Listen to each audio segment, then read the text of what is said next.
My name is Earl Patterson. I'm 65, been retired for about 10 years now.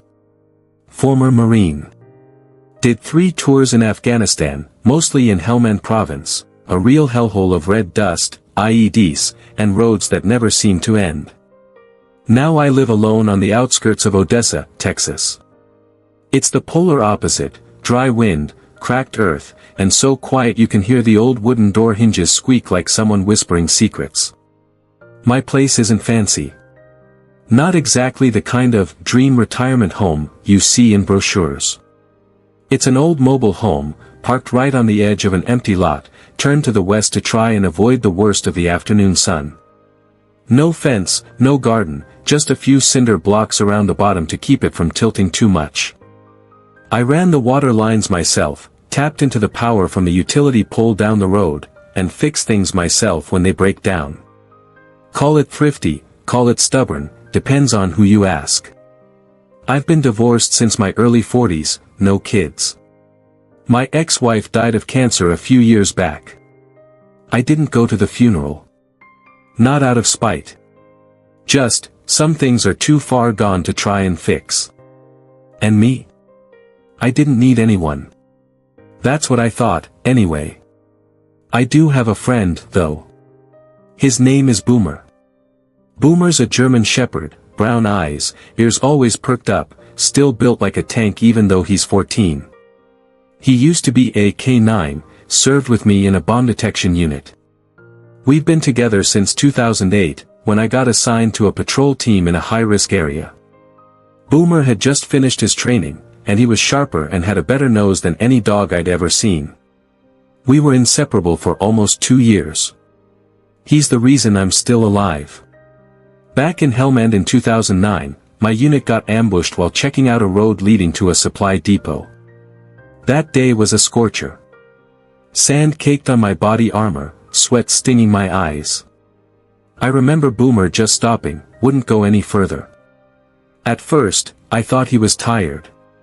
But seconds later, he yanked on the leash, bolted to the side of the road, and knocked me flat. Right then, an IED blew up less than 10 yards from where I'd been standing. I took some shrapnel in the hip, and Boomer got a concussion, blood coming from his ears.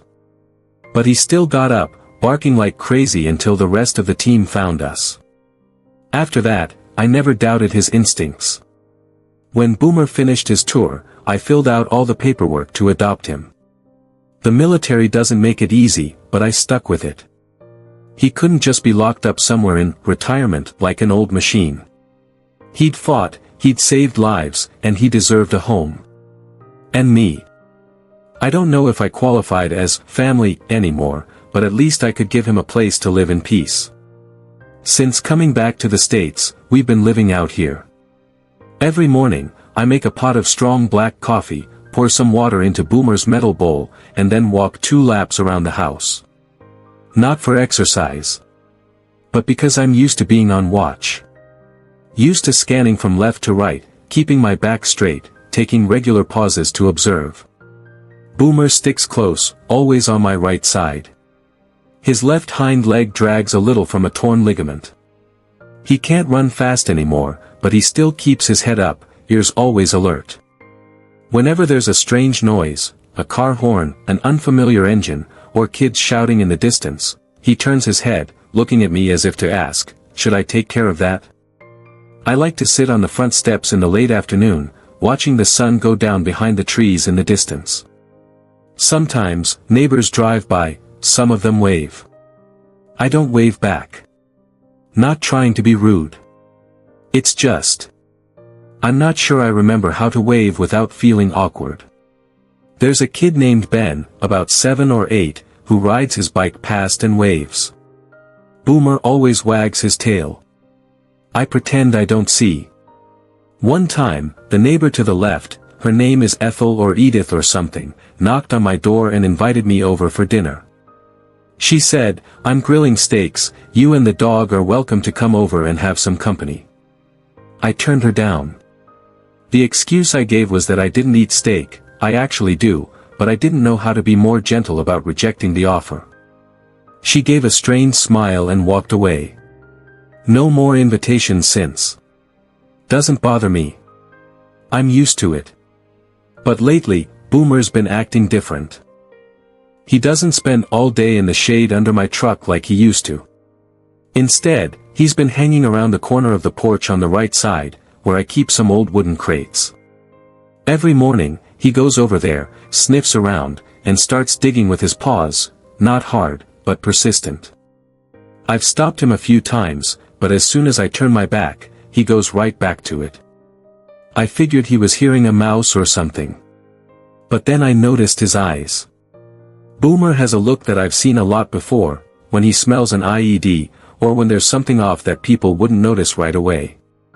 It's not a look of worry. It's a warning. Tonight, as I'm sitting on the steps drinking hot tea, he's lying down by the corner of the porch again, eyes locked on that patch of ground. His ears are perked up, body tensed like he's ready to spring forward. No growling. No barking. Just silence, the kind of silence I got too used to in a war zone, when you know something's buried under the ground. I sigh. Put down my tea, stand up, and walk over to where he's lying. Boomer, I say softly. What the hell do you smell? He doesn't turn around. Just pushes his nose into the dirt one more time. Then looks at me. And when I look into his eyes, I know.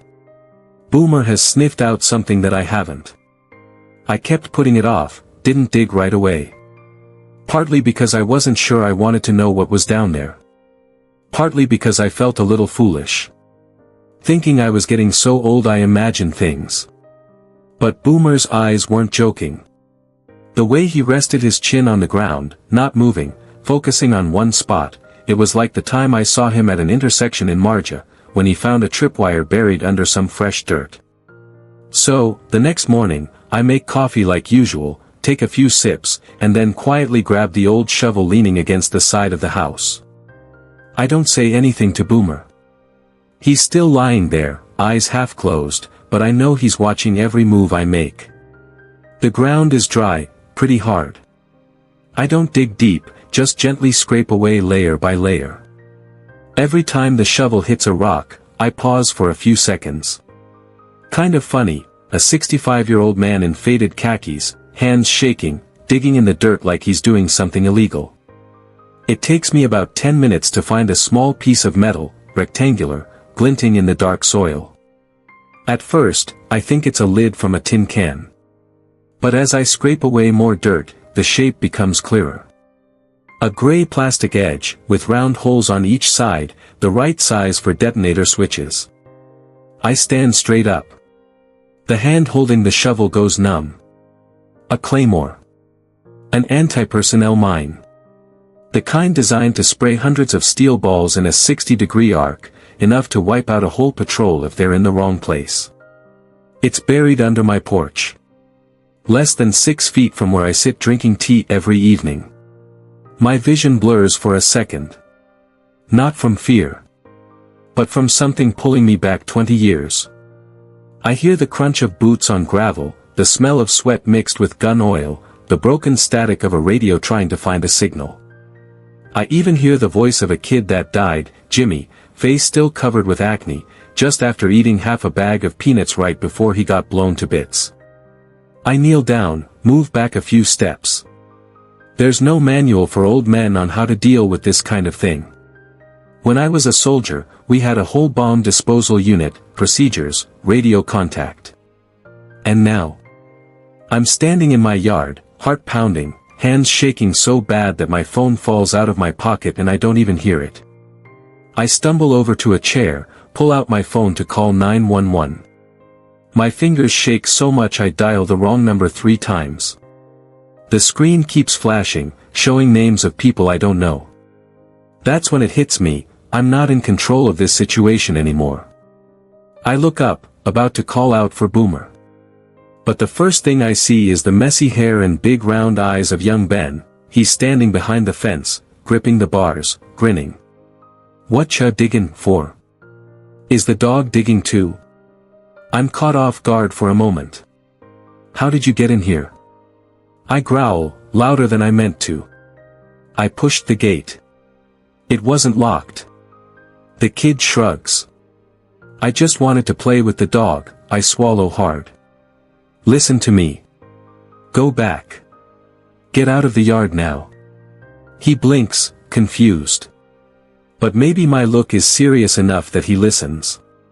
He turns and runs off, and I limp over to pick up my phone. I don't try calling again. Instead, I open the gate and walk straight out of the front yard, heading over to Lena's place, Ben's mom. The door's unlocked. I knock once, before I can knock again the door opens. Mr. Earl. Lena looks surprised. I need you to call 911 for a bomb disposal unit. Fast. I say, voice raspy and strained. She stares at me for a few seconds.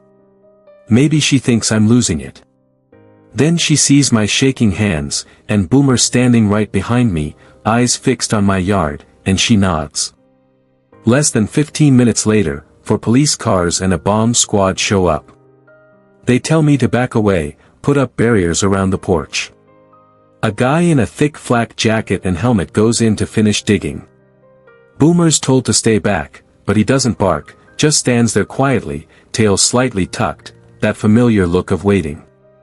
I put my hand on his head, rub it gently. A little while later, the technician comes out, holding the claymore casing. He says, it was live. But luckily, the wires weren't connected. Probably just left over from some training exercise. Did you know this land used to belong to an army training base? I didn't know. Or maybe I did and forgot. Maybe when I bought this place, I only cared about the price. When the last police car drives off, people start coming out of their houses. A few of them stand in their yards, looking at me. An old man with white hair nods his head.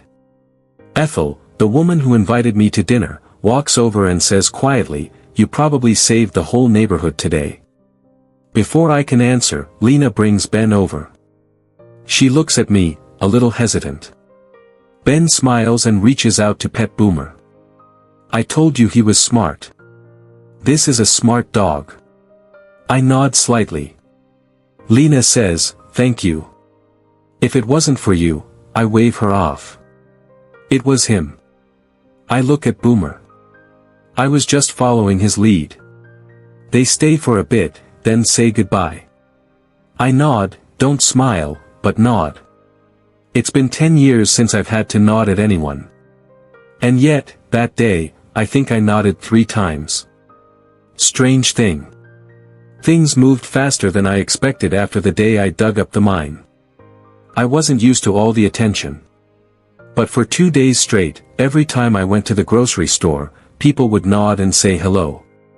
A guy named Mike, who sells motorcycle parts, stopped his car in the middle of the road just to say, you're a cool customer, Earl. Someone left a plate of cookies on my front steps. Someone even wrote on the town's Facebook page, local vet saves neighborhood from blowing up. I didn't think I'd done anything amazing. Actually, I didn't really want to be called a hero. I just did what I'd done my whole life, pay attention, react, and try to keep people alive. But there's one thing I couldn't deny, since that happened, I wasn't the shadow that people avoided anymore. Ben, that kid, treated Boomer like a superhero. Every day he would ride his bike past my yard, whistling and shouting, Boomer. Come out and play. Boomer would just lie there, looking up at me like he was waiting for orders. I don't know why, maybe because he knew I wasn't used to having people around. A few days later, the weather turned muggy. The kind of muggy that makes the air stick in your lungs, and makes people irritable for no reason. I was sitting on the porch, Boomer at my feet, eyes half closed, when I heard sirens coming from the east side of town. One long blast, then 2 short ones, a fire alarm. I sat up straight, reflexively. Where's the fire? The school? The warehouse nearby? I stood up, walked out into the yard, squinting toward the thin smoke rising at the end of the street. A few minutes later, I saw Lena running frantically across the lawn, hair down, face pale. Mr. Earl. It's the warehouse next to the elementary school. There's a gas leak, they're evacuating, but Ben wasn't with the other students when they came out. I didn't think. My feet were already moving back inside, reaching for Boomer's leash hanging by the door. Boomer was up on his feet before me, tail stiff, head pointed toward the smoke. "Let's go, Boomer. Time to work." We cut across the blocks, went around to the back street where the smoke was as thick as paint. Adults yelling. Kids crying. Some teachers trying to keep order. I looked around. Didn't see the kid. I waved down a young cop who was holding people back. "I'm a retired soldier, experienced with emergencies, I can help." He hesitated a moment, then opened the barrier. "Be careful, the gas could ignite." Boomer and I squeezed into the warehouse area. This place used to store athletic equipment. Now it was smoldering, smoke creeping down from the ceiling. I crouched low, pulling a bandana over my nose. Boomer went ahead, nose sweeping across each row of lockers. He stopped, took a deep sniff, then turned to look at me. I nodded. "Good boy. Find him, Boomer." We moved down a narrow hallway, the light from the windows obscured by the smoke. As I neared the last room, I heard a sound, whimpering, soft, barely audible. Boomer charged forward. I followed. Ben was huddled under a desk, hugging his knees, face covered in soot, eyes wide with fear. I knelt down. "Ben. It's Mr. Earl. Look at me." He looked up. Eyes red, mouth trembling. The dog found me." I nodded. "Yeah. He found you. Now, I need you to listen to me. Stand up, take my hand. No running, no shouting. Just follow Boomer slowly. Okay?" He nodded. We went back the way we came, but when we got to the hallway, part of the ceiling collapsed. Burning wood crackled, smoke blowing right into our faces. I put my arm over Ben's head, Boomer turned and nipped at my pants leg, guiding us to a side exit. We circled around the old garage, came out through a side door. I was soaking wet with sweat. Ben was gasping for breath, and Boomer. Boomer was still walking steadily, ears perked up. When we came out, a round of applause went up. People gathered around, and someone shouted, "See! It's the old man and his dog again." Lena ran over, hugged Ben so tight I thought she would break his ribs. I didn't say anything. Stood still, hand on Boomer's head. His eyes closed, breath slow, steady. I gently rubbed his back, from neck to tail. I had thought I was done. An old soldier, waiting for the dirt to cover me. But standing there in the smoke and noise, I felt more alive than ever. That night, when I got home, I didn't have tea. I poured myself a small glass of bourbon, and sat out on the porch. Boomer lay right next to my feet, occasionally licking my leg as if to make sure I was still there. I looked towards the edge of town, where some kids were still riding their bikes under the dim yellow streetlights. Maybe I could still do something. Maybe this old head, this old body, wasn't worthless yet. Maybe I was still a soldier. After the fire, everything seemed to slow down a little. People kept talking about me rescuing the kid, even though I always said Boomer was the one who led the way. And honestly, I think everyone knew it. Because from that day on, Boomer was practically the living symbol of this town. People started stopping by more often. Someone brought beef jerky and hung it on the gate, a kid knocked on the door just to pet the brave dog. The sheriff stopped by one Saturday, handed me a new collar engraved with, "Boomer, Hero of Odessa." I didn't say anything. But I kept that collar in my jacket pocket for 3 days before putting it on him. Boomer, though, he started getting slower. First his walk, then his breathing. The morning patrols around the house weren't 2 full laps like before. Some days, Before we'd even made it halfway around, he'd stop and look at me, as if to say, "That's enough for today." And I understood. I didn't push him. I just sat down wherever we were, let him lie down next to me. Sometimes I'd scratch behind his ears for a long time, and he'd snore softly, head resting on my leg. An old soldier, an old dog. No one said anything, but we both knew time was ticking away somewhere in the sound of the wind. At night, Boomer didn't climb onto the bed anymore like he used to.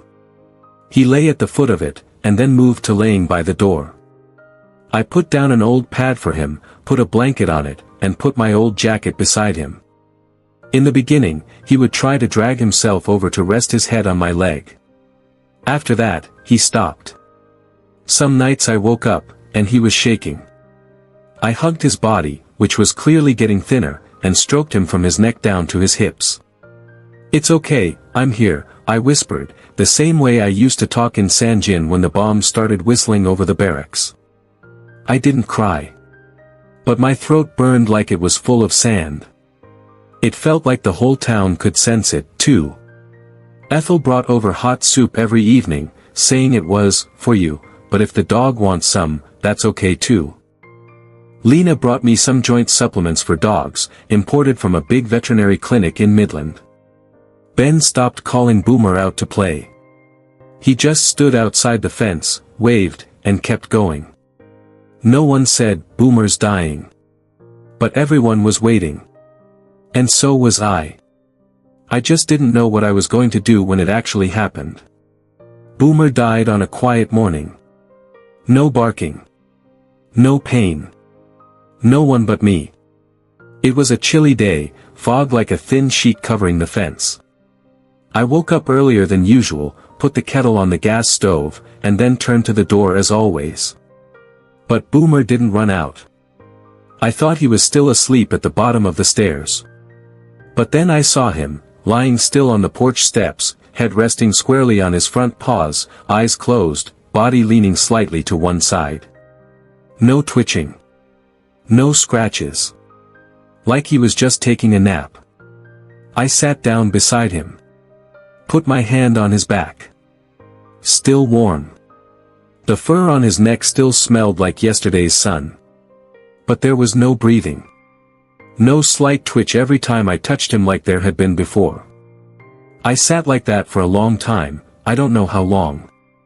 Probably until the kettle in the kitchen ran dry and the smell of burning started drifting out to the porch. I didn't cry. But my hand rested on his back, and I couldn't bring myself to take it away. There are soldiers who don't die on the battlefield. They come home, live normal lives, and pass away quietly. But I think Boomer, he never really came home. He was still standing guard every day, around this fence, in his head was still the map of the old base, the minefields, the roads that stopped. Until his last breath, he was still doing what he knew best, guarding. Loyal. Never abandoning his post. I wrapped Boomer in the old army blanket, the one I brought back from the base. I dug a patch of ground behind the house, under the oak tree, where he always used to lie in the summer. I laid him down like I was laying down a comrade. No ceremony. No three-gun salute. Just me, and a small wooden sign I carved myself, Boomer Warrior, Comrade, The Last Guard. 2008 to 2025 I sat by his grave for most of the morning. Thinking about nothing, just sitting. Until I heard the sound of bicycle wheels crunching out front. It was Ben. He didn't call out, or run in like he used to. He stood outside the fence, holding his baseball cap in his hands, looking at me. I stood up, walked out. "Mr. Earl, the dog, he's gone." I nodded. Ben sat down next to me, looking toward the oak tree. A moment later, he pulled out a small toy from his pocket, an old, misshapen rubber bone, and put it on the steps. This was Boomer's. He bit my hand because he didn't want to give it back. I wanted to leave it. I bowed my head. No need to say anything. He understood. That afternoon, Lena brought over a cake. Ethel brought a small vase of flowers. The kids came to the gate, stood silently for a few minutes, and went home. No one disturbed me. No one asked questions.